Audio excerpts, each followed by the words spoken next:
మమ్మల్ని ఇవాళ రాజకీయంగా ఎదగకుండా మా జాతి మొత్తాన్ని ఇవాళ నువ్వు బొంద పెడుతున్నావు.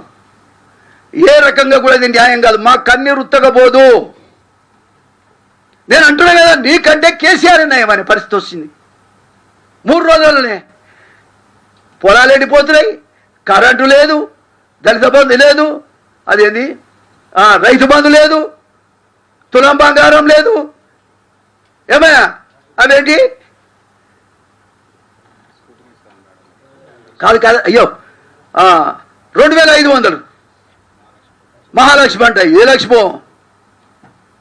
ఏ లక్ష్మి లేదు పేదోనికి. రియల్ ఎస్టేట్ వ్యాపారం జరుగుతుంది. రియల్ ఎస్టేట్ వ్యాపారులే ఇప్పుడు నీ దగ్గరికి వస్తున్నారు తప్ప ఎవడొస్తున్నా పేదోడు. ఏదో మా ప్రజాపాలన అని పెద్ద పెద్ద మాట్లాడుతున్నారు. 3 రోజులు ఆ ప్రగతి భవన్ దగ్గర ఏదో పెట్టిర్రు, మూసుకొని పోయిర్రు. ఏదో జరుగుతుంది. ఏనాడు వచ్చాడు ముఖ్యమంత్రి గారు? ఏం పని ఉన్నది నీకు?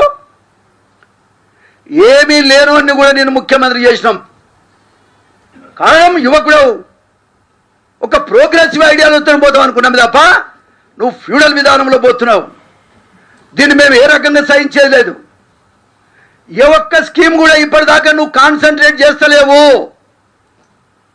పైసలు లేవు. మరి పైసలు ఉంటే నువ్వెందుకా? పైసలు లేకున్నా చేయగలిగినోడే సమర్థుడు.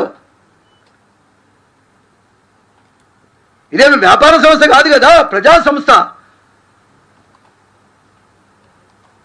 కాబట్టి వల్ల